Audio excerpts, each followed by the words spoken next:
Bon matin. Merci d'être avec nous pour ce webinaire. Aujourd'hui, moi, je me présente.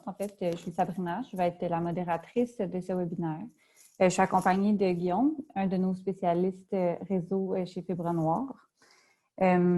Aujourd'hui, on va aborder le sujet du télétravail. Guillaume va nous aider à choisir et comprendre, les choix les plus durables pour cette situation qu'on vit tous en ce moment. Comme dans tous les webinaires, on va avoir un 45 minutes de présentation, puis à la fin, on va avoir un 15 minutes de questions. Si vous avez des questions, on va prendre le temps d'y répondre, puis elles seront toutes anonymes.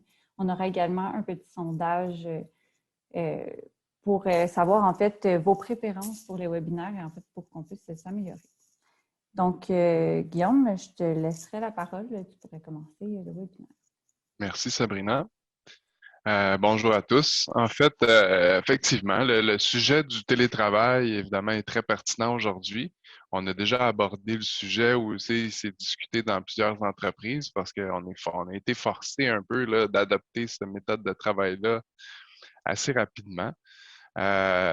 Au départ, tout le monde a dû trouver des solutions. Donc, il y a des gens qui ont dû quitter le bureau rapidement. Tout le monde a, si on veut, trouvé une manière de fonctionner qui était correcte au départ, où il y en a qui ont eu plus de temps, qui ont eu besoin de plus de temps. Des employés qui avaient des PC ont dû transférer sur des laptops. Des employés qui n'avaient pas nécessairement de moyens d'accéder à la base de données ou aux applications qui se trouvent au bureau ont dû se trouver une solution ou des moyens de communication avec le bureau. Mais aujourd'hui, on a, si on veut, la vision de regarder un peu est-ce que les manières ou les solutions qui ont été déployées rapidement au début sont durables? Parce que là, force est d'admettre ça fait déjà quelques mois que beaucoup de gens ou beaucoup d'entreprises se retrouvent à travailler de la maison, ceux qui ont des rôles qui le permettent. Mais là, on a le temps un peu de regarder ou de s'arrêter et de voir est-ce que les solutions qu'on a adoptées rapidement sont durables et est-ce qu'elles sont sécuritaires et est-ce qu'elles sont performantes? Donc, est-ce qu'ils permettent aux employés qui travaillent de la maison d'accéder ou de performer au même niveau qu'on pourrait le faire au bureau? Donc, il y a plusieurs éléments à considérer dans la solution de télétravail, mais au départ, peut-être pour une petite mise en contexte, les employés en général ou qu'est-ce qu'on doit faire de différent en travaillant de la maison, c'est qu'il y a quelques entreprises qui ont migré, si on veut, les applications du bureau dans les dernières années, toutes vers des cloud providers ou des SaaS, des Software as a Service. Donc, des applications qui ne se retrouvent plus nécessairement au bureau. Donc, quand on quitte le bureau, il n'y a pas de différence entre être au bureau ou pas. Mais il faut quand même trouver des façons dans ce modèle-là de se protéger ou de limiter les risques ou les dangers d'accès vers les applications qui sont maintenant cloud ou SaaS. Au bureau, on était, si on veut, en arrière d'un firewall ou d'un coupe-feu ou d'autres moyens de sécurité pour se protéger là, en accès face aux applications qu'on utilise. Mais la réalité, c'est que beaucoup d'entreprises ont encore une, des ou plusieurs ou même toutes leurs applications sur des serveurs. Puis là, je dis des serveurs, potentiellement, il y a un serveur physique et plusieurs serveurs qui ont été virtualisés. Mais si on veut, c'est les applications elles-mêmes, que ce soit l'ERP, le logiciel comptable, le CRM, les systèmes téléphoniques, les bases de données, qui se retrouvent encore à être au bureau. Donc, évidemment, quand on quitte le bureau, on sort du périmètre qui est sécurisé au bureau et on doit revenir et y accéder pour pouvoir utiliser ces outils-là de la maison. Donc, beaucoup de solutions souvent vont être de monter un VPN ou un tunnel VPN, un client VPN sur le PC jusqu'au firewall ou routeur ou l'équipement qui nous sert d'entrée VPN au bureau pour pouvoir revenir sur notre LAN qui, lui, a les éléments qu'on cherche à accéder à l'intérieur. C'est juste une petite mise en contexte pour dire À peu près tout le monde a été fonctionnel, j'imagine. Vous êtes ici, vous êtes probablement de la maison. Il y en a qui ont commencé à retourner. Là, on va peut-être ressortir. On ne sait pas trop où est-ce que tout ça s'en va et pour combien de temps. Mais c'est de prendre le temps de réfléchir à tous les éléments qui sont importants sur une solution de télétravail pour s'assurer qu'on n'expose pas notre réseau à plus de risques qu'en temps normal. Donc, je vais y aller avec les premières questions. La première question. Donc, quelles limitations, justement, peuvent nous amener à devoir trouver des alternatives à notre situation actuelle? Il y en a beaucoup de problématiques ou de choses qui pourraient, si on veut, causer des limitations ou amener des problèmes de performance, des problèmes de sécurité ou d'autres types de limitations qui peuvent être causées par différents éléments. J'en ai identifié quelques-uns ici. On va prendre pour donner comme exemple les limites potentielles. Puis là, je parle de limites physiques de l'équipement ou du firewall qui sert, là, si on veut, de porte d'entrée pour retourner dans notre réseau local au bureau. J'ai pris un client type, disons, qui a un accès Internet 100 MB par 100 MB, par exemple en fibre optique, qui, quand tout le monde est au bureau à l'intérieur du périmètre, fonctionne très bien et est suffisant parce qu'en général, les employés vont consulter les applications locales par le réseau LAN ou local qui est à l'intérieur du bureau. Donc, beaucoup de trafic va circuler sur les fils câblés dans les murs, les RJ45, vers les serveurs qui sont dans une salle technique à proximité et vont, dans le fond, la majorité de leur trafic, peut-être qu'un premier morceau est allé vers le cloud Office 365. Donc, à ce moment-là, les courriels et ce qui est le reste de la suite d'Office vont passer par Internet. Mais si on questionne une base de données, une base d'inventaire, une base de données client ou peu importe, ben, tout ce trafic-là se passe à l'intérieur du réseau. Pour la consommation Internet et le firewall qui s'y rattache et ses capacités, lui, de gérer du trafic vers l'extérieur, sont faites que quand on est à l'intérieur du périmètre du bureau, ben, les équipements, les choix, les bandes passantes, tout est correct. Finalement, si on prend tout le monde qui est au bureau et on les sort chacun distribué chez eux, tout le monde doit revenir dans le réseau par la même porte d'entrée qui est justement le firewall. Donc, au départ, nous, il y a eu beaucoup, on a offert gratuitement, disons, chez Fibre Noire, Vidéotron, de doubler les bandes passantes sans frais pendant une période pour justement laisser à tout le monde le temps de s'ajuster sur ces différents morceaux-là. Mais au départ, on a rapidement constaté que ça causait beaucoup de problèmes chez des clients. Et certaines des limites potentielles, justement, c'est un firewall a des différentes caractéristiques qui vont être euh, plus performantes ou moins performantes sur différents aspects. Alors, quand on regarde une fiche technique d'un firewall, il est peut-être bien correct sur une catégorie, mais peut-être limité sur un autre. Ici, je parle, par exemple, on avait un 100-100, ce qui donne dans des caractéristiques ou des statistiques de firewall ou de routeur, on prépare les gabarits de dimension, 200 mégabits, donc on additionne le download et le upload. Et ici, en Next Generation Firewall Throughput, ici, on avait 220 mégabits. Si on allume même les antivirus ou le reste, on était à 160. C'est déjà un peu limite comme firewall, mais il devait bien fonctionner au bureau. Mais si on regarde ses capacités de VPN, parce que normalement, on est dans le bureau et on utilise les features de firewall, mais là, on utilise surtout la porte d'entrée VPN pour, si on doit aller sur Internet, on va rentrer par le VPN et on va ressortir par les features de firewall. Parce que quand on fait un VPN, c'est une des façons de faire, c'est que tout le trafic est envoyé vers le bureau. Donc, même si on va sur Facebook de la maison, ça passe dans le VPN jusqu'au bureau et ensuite on ressort à travers les filtres de sécurité du firewall. Donc, on utilise plusieurs catégories de la même liste, du même firewall qui est exposé ici. Mais à ce moment-là, le goulot d'étranglement serait vraiment la partie VPN, donc la porte d'entrée.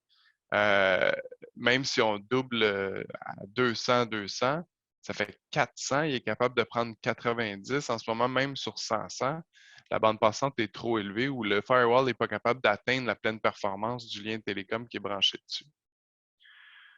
En deuxième catégorie, peut-être que le throughput VPN est suffisant. J'ai un deuxième modèle, c'est des boîtes au hasard de firewall, là, qui est ici à 360 MB. Donc, même si on était pour monter à 200, il ne serait pas tout à fait capable de prendre le plein 400 si on veut, mais il s'en rapproche et probablement que ça se passerait bien là, pour la porte d'entrée VPN. Par contre, une autre caractéristique qui est à prendre en considération, c'est le nombre de clients VPN qui peuvent accéder au firewall en même temps. Donc, il y a un nombre de sièges maximal ou un nombre de personnes simultanées ou de tunnels en même temps qui peuvent être montés vers le bureau. Donc, dans ce cas-ci, on parle de 50 tunnels. Peut-être c'est suffisant, vous avez peut-être 30-40 employés, mais il y a certains bureaux, si on parle de 200 en fibre optique, potentiellement qu'on est au-dessus de 50 employés. Donc, à partir de 50 personnes connectées, le 51e ne peut plus rentrer par cette porte-là. La capacité maximale du firewall est atteinte. Donc, ça, c'est une première caractéristique technique, si on veut, qui pousse à essayer de trouver d'autres solutions que juste de monter un VPN vers le bureau, vers notre firewall qui était historiquement probablement encore correct.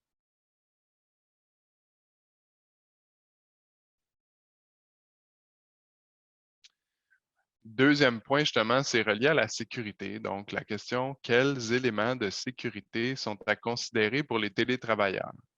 Maintenant que, par exemple, vous avez rapidement changé le firewall pour avoir une porte d'entrée qui était plus accommodante pour le nombre d'employés, pour les bandes passantes requises. Rendu là, est-ce que vous êtes plus vulnérable? Est-ce qu'il y a des portes ouvertes qui n'étaient pas ouvertes avant? Puis la réponse, c'est probablement que oui. La façon qu'on fonctionne normalement en travail ou lorsqu'on est à l'intérieur d'un périmètre, le firewall nous protège quand même d'une série de choses. Et le concept de périmètre, c'est justement de dire, quand on est dans un environnement, je trust ou je considère que les gens sont, tout ce qui est à l'intérieur du périmètre est légitime et ce qui est à l'extérieur, à l'Internet, est un potentiel danger. Donc, on le protège au périmètre, c'est-à-dire si ça sort ou ça rentre de mon réseau, il faut que je l'inspecte, je le regarde, je vois si c'est malicieux, je m'assure que c'est légitime comme type de trafic ou comme comportement et je ne laisse pas passer ce qui est dangereux. Quand on se retrouve à l'extérieur du périmètre et qu'on crée un VPN vers l'intérieur du périmètre, ben là, tout d'un coup, on se retrouve à dire que par le VPN, une fois qu'on est rentré dans le périmètre, ben, je te fais confiance comme je t'ai toujours fait confiance quand tu étais dans le bureau. Mais là, la différence, c'est que si on éteint le VPN, moi, je peux prendre mon laptop, peut-être aller sur des sites ou brancher une clé USB ou faire quelque chose qui n'est pas nécessairement très sécuritaire avec mon laptop. Tout de suite, je monte un VPN vers le bureau, je m'ouvre un grand tunnel vers mon LAN et vu que je suis à l'intérieur, je suis considéré comme sécure et protégé. Donc, une fois que le tunnel est monté, ben, je peux causer du dommage à l'intérieur si mon PC, lui, était branché avec quelque chose, une clé USB qui était avec un logiciel qui roule dessus ou j'ai une vieille version d'un logiciel qui n'est pas nécessairement protégé. Et là, je vais exposer, si on veut, mon réseau local à des problèmes potentiels parce que je n'ai pas nécessairement contrôlé ce qui était sur le poste de travail. C'est d'énumérer un ou deux morceaux qui devraient être considérés, selon moi, pour s'assurer que le télétravailleur est sécuritaire ou qu'on a un certain contrôle aussi sur ce qui se passe chez le télétravailleur. Donc, une des techniques qui est utilisée, c'est le logiciel qui est installé dans le fond sur le laptop corporatif qui est théoriquement supposé servir pour le travail. la façon que le client VPN est monté, il y a une façon de le configurer en Always On VPN. Donc, l'appareil, lui, se connecte en tout temps sur son VPN. Dès qu'on allume le PC, le VPN est monté. Parce que ce qui arrive aussi d'un point de vue contrôle, c'est que si mon VPN, que je rentre par exemple un mot de passe et j'accède à mon réseau. Donc, évidemment, je vais, comme tantôt je le mentionnais, faire l'entrée à mon réseau par le VPN et je vais ressortir à Internet. Donc, si je dois consulter une page web, aller sur un site Internet ou une application, bien, je vais passer par mon VPN jusqu'au bureau, ressortir par le firewall du bureau et à ce moment-là, être contraint ou je vais être soumis aux politiques de sécurité standard du firewall.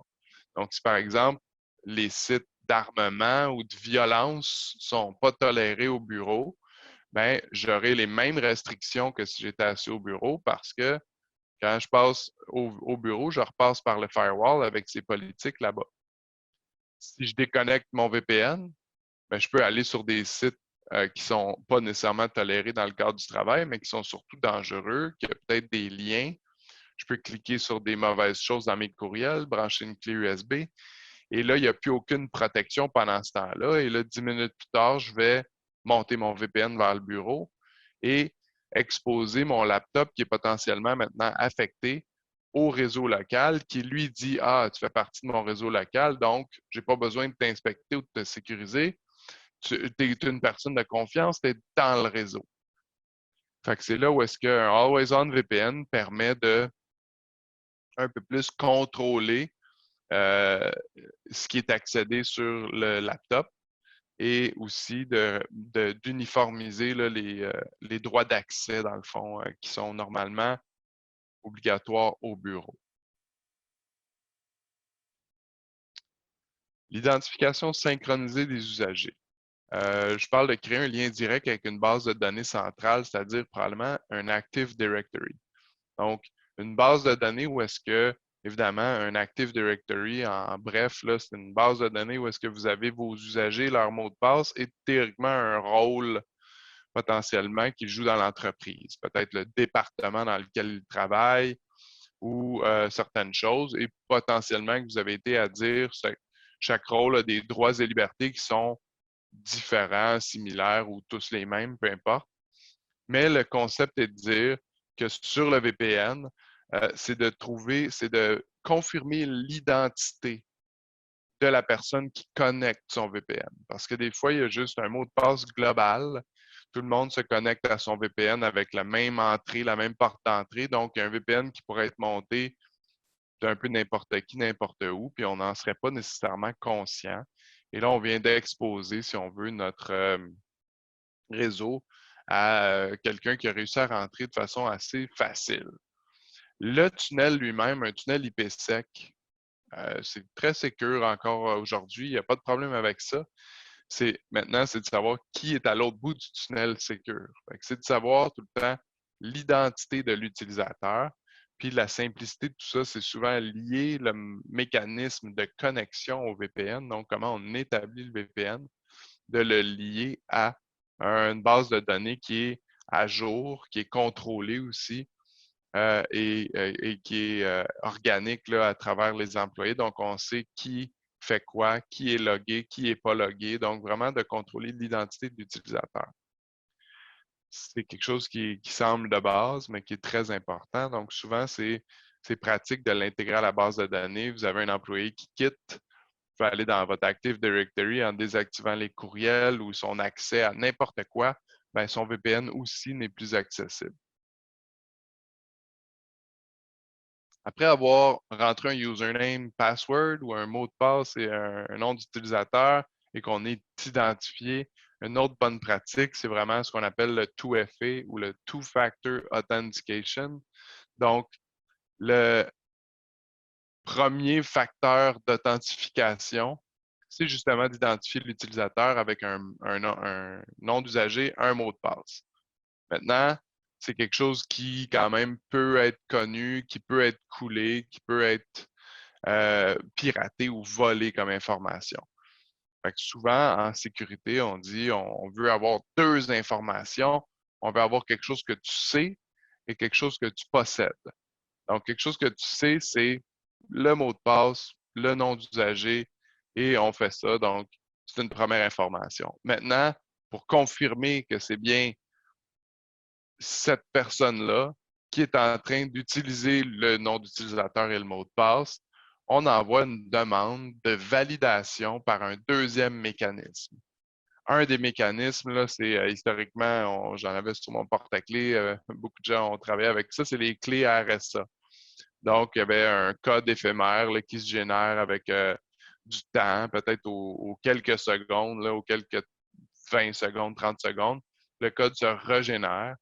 Donc, notre identité et notre login étaient liés à cette information-là à l'autre côté qui se rafraîchissait tout le temps. Et nous, on se faisait demander de rentrer nos 6 chiffres. Donc, exactement la même chose. Aujourd'hui, c'est rare qu'on trouve des clés physiques. C'est plus une application sur un téléphone cellulaire qu'on va retrouver qui va soit rouler ce code-là ou ça va nous envoyer un courriel ou ça va nous envoyer un message texte tout de suite après avoir connecté, dans le fond, au bureau pour nous demander justement de rentrer ces chiffres-là qui nous ont été envoyés par texte ou par courriel, juste pour valider qu'en plus de savoir le username mot de passe, ben, j'avais un élément dans ma possession qui confirme que c'était bien moi qui ai essayé de se loguer. Donc, le Two-Factor Authentication, c'est quelque chose qui est fortement recommandé partout où est-ce qu'on va. Donc, un token, c'est de vraiment, puis c'est vrai aussi, ça peut être par application. Donc, si c'est des applications qui sont SaaS ou cloud-based, donc c'est fortement recommandé en se loguant à cette application-là, de se faire demander une deuxième méthode de validation pour bien savoir qui on est. Mais le tunnel VPN lui-même, en établissant le tunnel VPN pour rentrer au LAN, c'est de savoir confirmer que l'usager est bien légitime, puis de confirmer que c'est bien lui qui utilise ce nom d'usager-là.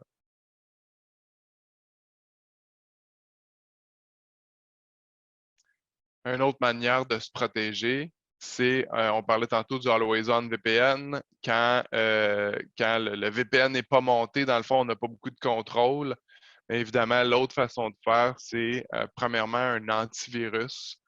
Donc, sur le PC, déjà, ça peut aider parce que si, peu importe que je sois connecté au VPN ou non, ben, l'antivirus a un certain contrôle sur ce qui se passe sur le PC. Donc, c'est quoi les applications qui sont installées ou qu'est-ce qui est à jour, pas à jour, qu'est-ce qui est dangereux, basé sur différents concepts dépendamment du modèle de l'antivirus euh, et de ses capacités là, de protéger vraiment le PC. Mais là, on tombe sur le poste de travail et non plus le réseau de protéger avec des choses. Certains modèles de clients VPN qui vont à la base servir de module pour établir un tunnel vers un firewall ou un service de sécurité, ont la capacité aussi de déterminer si un client est ce qu'eux appellent en anglais on-net ou off-net. Donc, si on n'est pas dans le bureau, le client VPN le sait et peut activer des paramètres ou des protections de ce qu'on appelle le filtrage web, donc du web filtering. Donc, en plus de protéger, ça nous permet un contrôle uniforme aussi sur l'application de nos politiques de sécurité qui seraient normalement imposées au bureau. Donc, si on dit justement pas de site d'armement, de violence ou de pornographie qui sont tolérés sur les PC de travail, ben, le filtrage web qui est fait sur le poste de travail directement. Donc, si on déconnecte le VPN du bureau, tout d'un coup, on ne va plus passer par le firewall qui, lui, nous empêcherait ça avec ses règles de filtrage web, mais on peut le faire directement sur le PC dans certains cas avec certaines applications. Donc, si on retourne au bureau un jour, doit croiser pour certains, le même client VPN est capable de reconnaître que le poste est en arrière d'un firewall. Donc, le Always On VPN, s'il avait été choisi, ne s'établit pas. Ça ne sert à rien de monter un VPN vers soi-même si on est déjà à l'intérieur. Et la partie de filtrage web est désactivée automatiquement parce qu'il est conscient que ce filtrage web-là va être fait par une machine qui va être située ailleurs. Donc, il n'y a pas besoin de faire ce contrôle-là directement sur le poste de travail. Fait que, tous ces éléments-là, souvent combinés ensemble, font que la personne qui est connectée aux applications qui sont sensibles dans les bureaux, bien, on est capable de confirmer son key et de protéger qu'est-ce qui se passe. Sur ces profils d'antivirus-là et de filtrage web, il y a même d'autres possibilités qui sont le mot en anglais compliance, c'est-à-dire qu'on peut déterminer des éléments qui feraient, qui nous satisfassent, qui nous rend satisfaits ou pas de l'état d'un poste de travail. Donc, pour monter le VPN, il y a un petit test qui est roulé sur le PC, dans le fond, avant. Et basé sur les règles qu'on préétablit à dire, voici le minimum de sécurité à l'intérieur d'un PC que je veux voir avant que le VPN puisse être monté.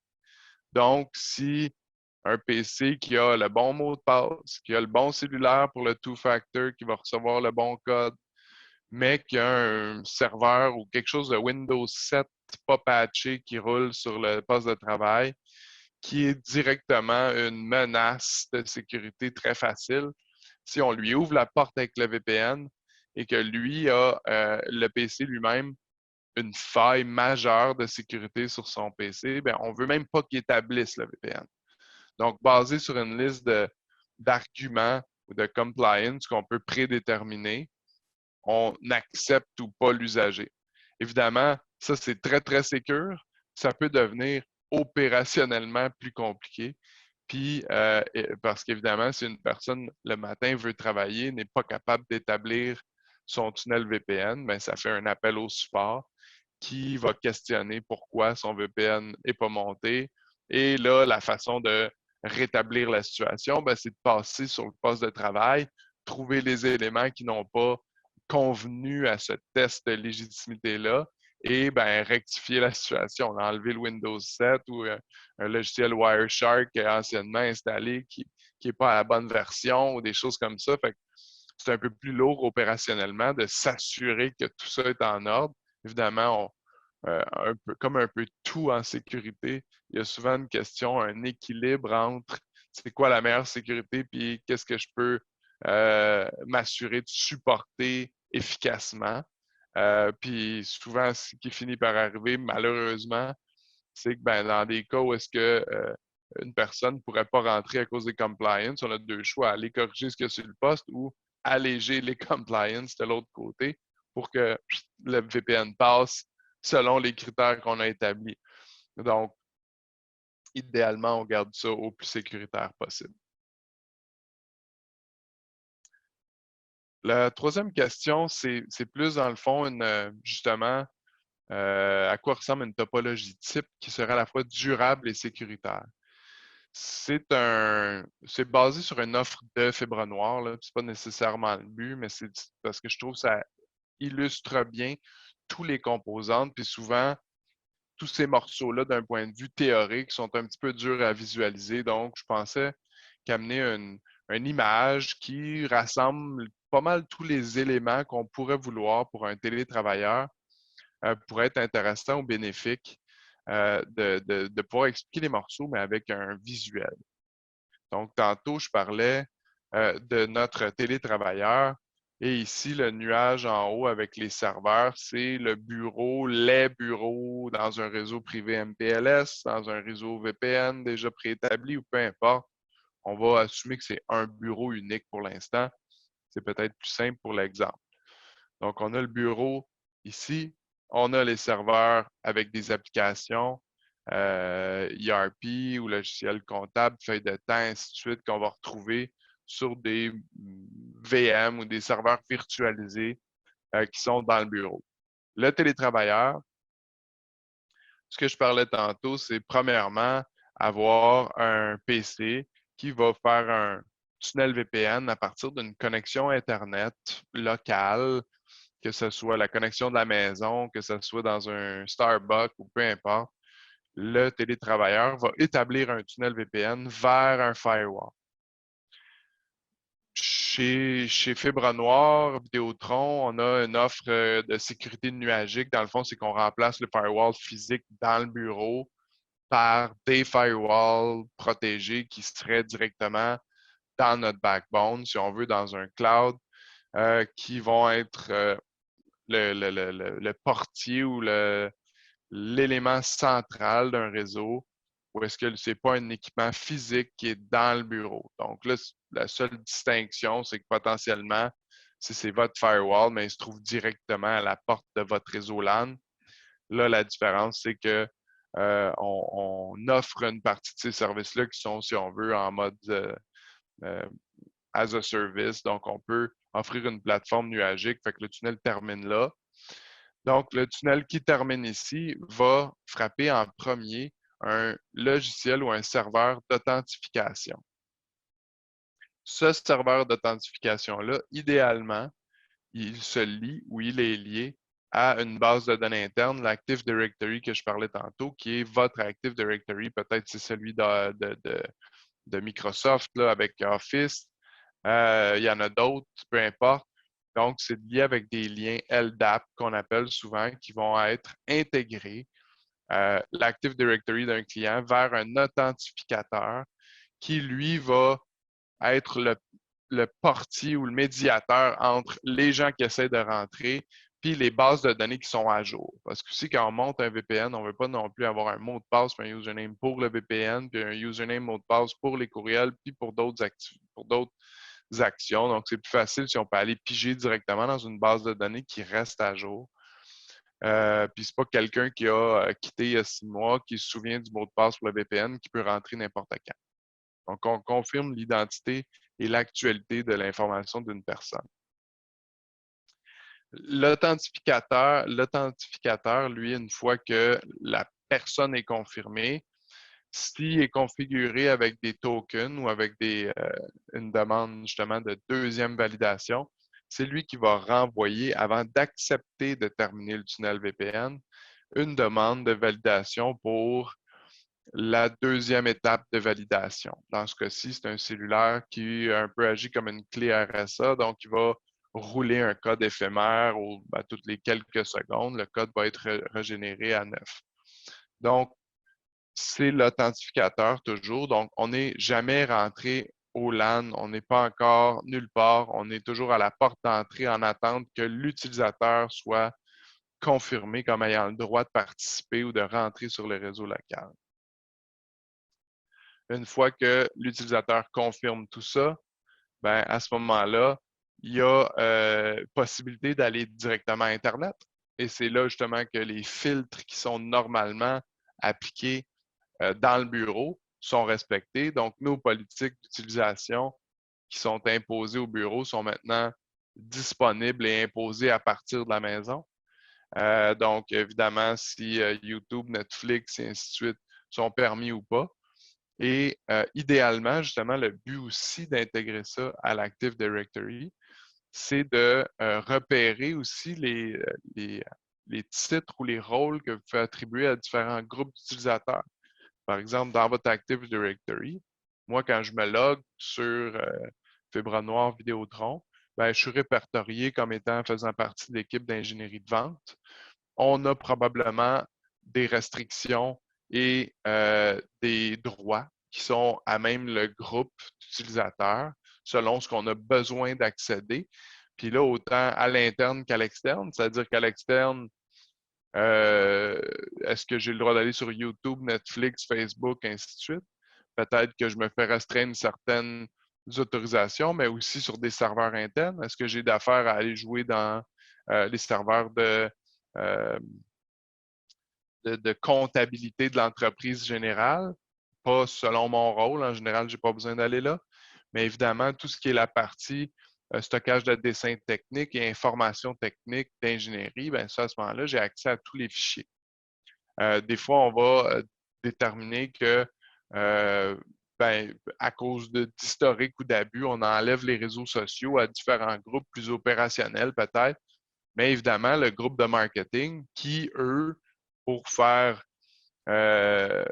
si on veut, rayonner la marque sur les différents réseaux sociaux, faire de la publicité ou consulter des différentes choses sur ces réseaux sociaux-là pour être sûr de comprendre la compétition, ben, ces gens-là auront droit et accès. Fait à partir de l'Active Directory, on classifie un rôle de la personne et à ce moment-là, on peut appliquer des profils de sécurité qui sont différents. Fait que même si vous êtes à la maison, ça ne veut pas dire que quand vous rentrez dans le réseau, vous avez tout d'un coup accès à tout. Basé sur votre profil qui a été identifié ailleurs, bien, on peut aussi appliquer différentes règles. Est-ce qu'un type de profil n'a pas le droit effectivement aux réseaux sociaux, mais de midi à une sont à la maison, peu importe, on leur donne accès aux réseaux sociaux de midi à une parce que de toute façon, ils sont en dîner. Fait que là, tout d'un coup, le PC tolère que ces réseaux sociaux-là soient consultés. Et dans le fond, tu amènes une plus grande flexibilité, mais granularité sur qui a accès à quoi à l'interne, à l'externe, basé sur le profil de l'utilisateur qu'on a prédéterminé. Une fois que c'est fait, on a aussi souvent un serveur. Là, je l'ai identifié ici. Le serveur de gestion, c'est aussi pour, évidemment, un déploiement. Le déploiement jour 1, ça peut être un problème, mais peut-être c'est déjà fait, ou une nouvelle solution, mais ça amène un casse-tête. Vous avez 40, 50, 150 employés. Ben, d'installer manuellement un logiciel de VPN, client VPN sur chacun des postes, ben, c'est long, c'est compliqué, puis ça implique beaucoup de coaching et de suivi pour rentrer les bonnes informations sur chacun de ces VPN-là pour qu'ils soient fonctionnels.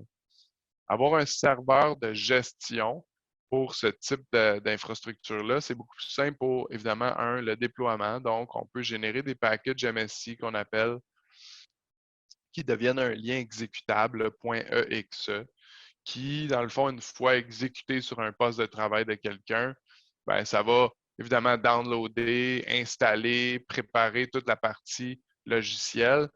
Mais dans le logiciel, ça va aussi avoir déjà préconfiguré l'adresse IP ou la FQDN du serveur et des éléments. Dans le fond, tout ce qui va être nécessaire à établir le tunnel VPN sont préconfigurés, préplacés. Donc, on reçoit dans un courriel un lien, on clique le .exe et là, tout le reste du travail va se faire. Donc, on peut envoyer ça automatiquement, donc que ça soit automatiquement downloadé quand un employé va mettre ou rebooter son ordinateur ou l'éteindre, le rallumer, ou on peut par courriel dire ben, tout le monde clique ce lien-là et ça va être fait automatiquement. Après ça, s'il y a justement des modifications dans le profil ou des nouveaux profils, peut-être que certaines personnes ont du Always On VPN et l'autre doivent l'établir manuellement. Peut-être qu'il y en a qui utilisent l'antivirus, il y en a qui ne l'utilisent pas. Peut-être qu'il y a justement des gens qui doivent respecter des critères de compliance avant que le VPN soit monté. Donc, tout ça peut être modifié par un serveur centralisé et ensuite poussé à tous les clients qui s'y rattachent. C'est très pratique parce que si on décide de justement changer une politique ou changer une façon de faire, mais on va modifier des profils de sécurité ou des profils de clients VPN une seule fois et on le déploie à l'entreprise au complet par une modification globale au groupe. Donc, d'avoir un serveur centralisé, ça peut sauver beaucoup de temps aussi aux modifications futures.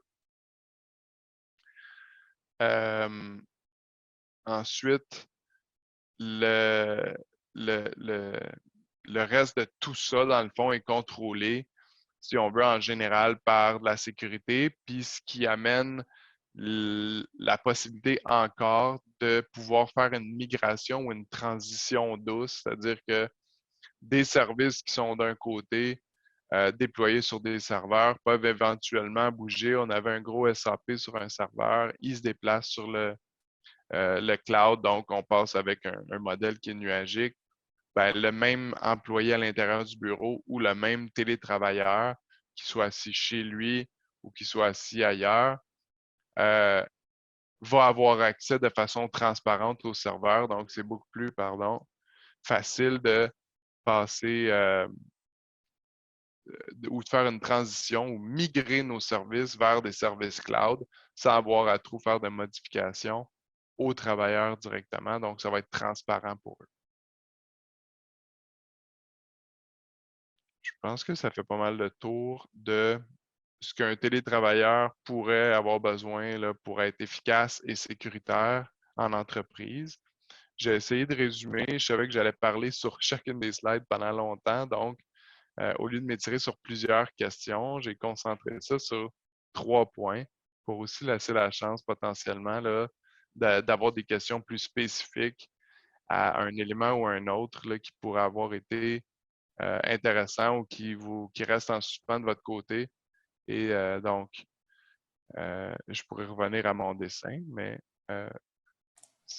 si vous avez des questions, ce serait le moment de les poser. Pour les poser, là, vous pouvez cliquer sur Q&A, puis dans le fond, les questions sont anonymes. Là, fait que...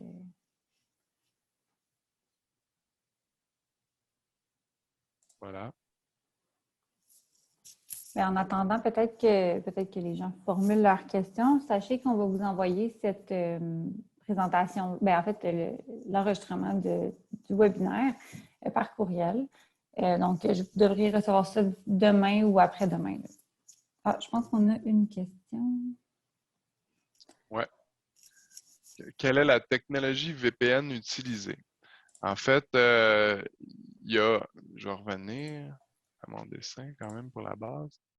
La technologie VPN qui est utilisée souvent entre un poste de travail et un firewall. Donc, quand on est entre deux firewalls, le tunnel VPN qui est créé, c'est toujours du IPsec qui va être utilisé entre deux machines. Quand on utilise d'un client à un firewall, on a le choix de monter le même tunnel, donc un tunnel IPsec ou un tunnel SSL VPN. Ça, c'est à la discrétion des utilisateurs. Les deux types, normalement, sont supportés par les firewalls et par les applications VPN. Il n'y a pas une grande différence. Le seul avantage que je peux voir du SSL VPN, parce que dans le fond, un tunnel IPsec, ça utilise des ports et des protocoles pardon, qui sont bien spécifiques au tunnel IPsec et qui ne sont pas nécessairement les mêmes ports qu'un browsing web normal. Quand on utilise du SSL VPN, ben c'est du port 443 HTTPS standard comme n'importe quoi qui est établi. J'ai entendu parler, mais j'ai jamais vu ou vraiment connu quelqu'un à qui c'était arrivé. Mais dans des environnements publics, là, où est-ce qu'il peut y avoir du Wi-Fi public, par exemple un Starbucks, il n'est pas impossible que les politiques de sécurité de l'entreprise qui offre le Wi-Fi gratuit dans ses restaurants, dans ses magasins, bloquent les ports qui sont reliés au IPsec. J'ai entendu dire que c'était possible parce que ça peut leur causer plus de problèmes que d'autres choses. Mais ils ne peuvent dans aucun cas bloquer le port 443, l'HTTPS. 95% de ce qu'on fait sur Internet est HTTPS. Donc, s'ils bloquent HTTPS ou le port 443, il n'y a absolument plus rien qui se passe. On ne peut plus aller sur Google.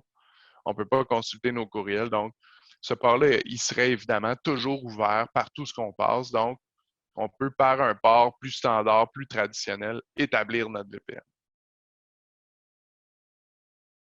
Ah. On en a plusieurs. La question finalement précise, savoir c'est quel manufacturier, j'imagine, que Fibre Noire utilise pour sa solution de sécurité. Dans le cas où est-ce que j'illustre ici, c'est basé sur de la technologie principalement de Fortinet. Donc, notre sécurité nuagique, c'est des gros FortiGate qui sont déployés dans le cloud. Le client VPN, c'est le Forti client EMS. Tous les morceaux là, qui s'y rattachent sont principalement du Fortinet, dans ce cas-ci ici. On a aussi une question justement sur le FortiToken.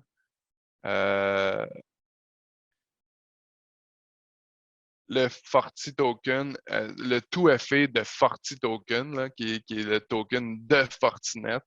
ne se rattache seulement ou se rattache seulement à des firewalls de marque Fortinet. Aussi, la question était, est-ce qu'on peut combiner ces éléments-là avec un firewall, par exemple, SonicWall ou WatchGuard, j'imagine, ou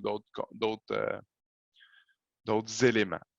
Donc, la réponse est non. C'est vraiment le FortiToken se connecte à une base de données de Fortinet, que ce soit un FortiGate de n'importe quel modèle ou une plateforme nuagique.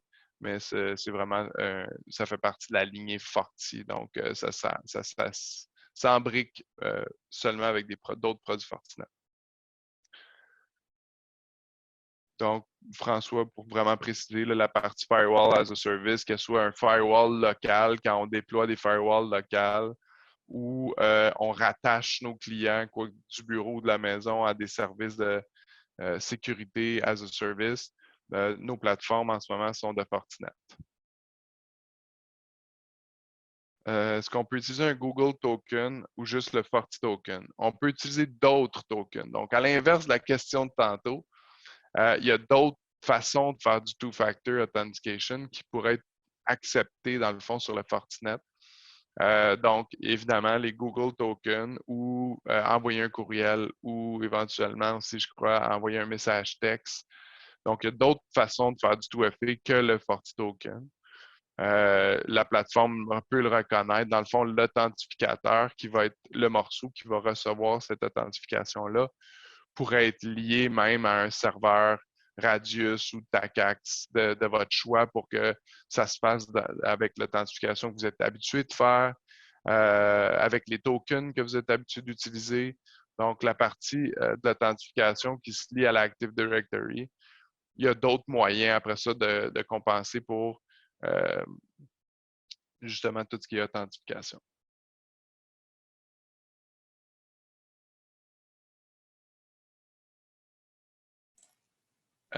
Oui, bon, un des problèmes, puis effectivement, il n'y a pas 50 000 solutions, mais la question est de dire, en ce moment, c'est facile pour le PC, si on veut, d'aller à la maison, mais est-ce que je peux amener, si on veut, mon téléphone, soit un téléphone physique ou potentiellement une application de téléphonie qui fonctionne bien? Dans ces cas-là, nous, ici, on parle le modèle que j'ai montré, c'est le télétravailleur léger. On a des power users, des super users aussi qui peuvent être déployés, c'est-à-dire qu'on a besoin de déployer d'autres éléments que juste un PC qui doivent faire partie du réseau. Dans certains cas, c'est un téléphone, le Polycom, Cisco, peu importe, qui serait amené à la maison pour pouvoir faire plus de fonctionnalités de centre d'appel, voir la présence des autres, potentiellement une imprimante ou n'importe quel élément qui pourrait être déplacé à l'intérieur d'une résidence.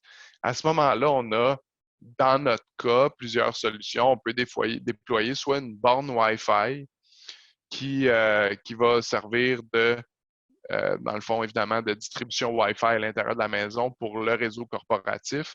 Et la borne Wi-Fi qui a des capacités de routage va, elle, monter un tunnel site-to-site, donc qui va rentrer toute le LAN connecté sur cette borne-là à faire partie du réseau dans le tunnel VPN. Au lieu que ce soit chaque élément qui doit se monter des tunnels comme chaque PC, chaque laptop, ben c'est la borne Wi-Fi qui va elle-même monter le tunnel. Donc, tout ce qui serait branché dessus physiquement, il y a quelque part physique sur ces bornes-là. Et évidemment, tout ce qui s'y rapporte en connexion Wi-Fi. Donc là, on branche le laptop, peut-être le tablette, le cellulaire, ainsi de suite. Ben, tous ces éléments-là doivent passer dans le VPN. Donc, évidemment, se font demander des authentifications. L'usager doit se confirmer au départ, mais après ça, le réseau local de la maison peut être un réseau étendu du bureau. Si on a besoin de plus de fonctionnalités ou plus de performance, on déploie là, carrément un firewall à la maison. On a des modèles, si on veut, d'entrée de gamme qui sont à prix raisonnable là, pour le modèle d'avoir un seul employé sur ça. Et à ce moment-là, ce firewall-là, lui, va aussi jouer le rôle de porte d'entrée de gateway. Là, et c'est lui qui va monter le tunnel VPN. Et à ce moment-là, peut même donner d'autres éléments vers le réseau local, peut gérer du NAT, du DHCP, ainsi de suite. Donc, vraiment reproduire un petit bureau.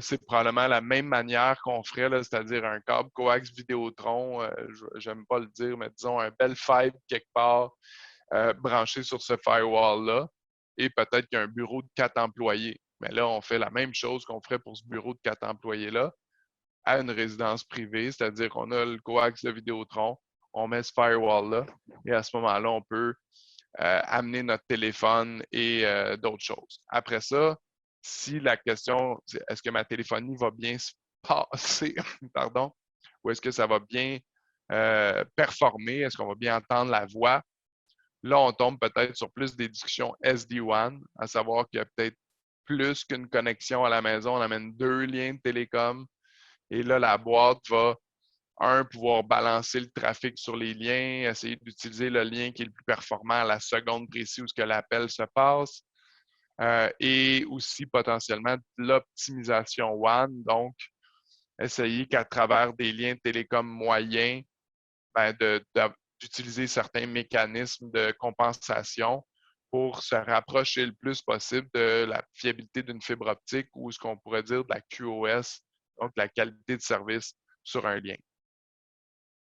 Donc, il y a plusieurs solutions pour devenir ce que nous, on appelle un regular user, un utilisateur régulier de VPN qui doit connecter son laptop, un power user qui, lui, peut-être un rôle qui utilise un peu plus d'outils. Donc, on doit connecter le réseau pour au moins qu'il y ait d'autres éléments qui puissent s'y rattacher, ou un super user qui est peut-être justement l'administrateur de tout ça, qui a beaucoup d'éléments à brancher et qui doit s'assurer d'avoir une performance sans faille parce que peut-être justement c'est un centre d'appel puis on ne veut pas que la qualité de la voix soit impactée. J'espère que ça répond aux questions qui étaient écrites ici. Oui, si on n'a pas d'autres questions, sachez que vous pouvez toujours nous envoyer vos questions. Vous allez recevoir un courriel de ma part, là, comme je vous disais tout à l'heure, avec l'enregistrement du webinaire. Puis n'hésitez pas, vous pouvez toujours m'écrire. Moi, à ce moment-là, je vais juste rediriger vos questions vers la bonne personne, probablement Guillaume, d'ailleurs. Donc, sinon, on a un article qui va sortir dans les prochaines semaines. Pour être au courant de tout ça, c'est sûr qu'on vous conseille de suivre nos réseaux sociaux. Autrement, je vais vous faire un petit sondage là, directement de Zoom pour en fait avoir votre feedback sur le webinaire, puis aussi pour savoir si on a le bon moment en fait pour faire ce genre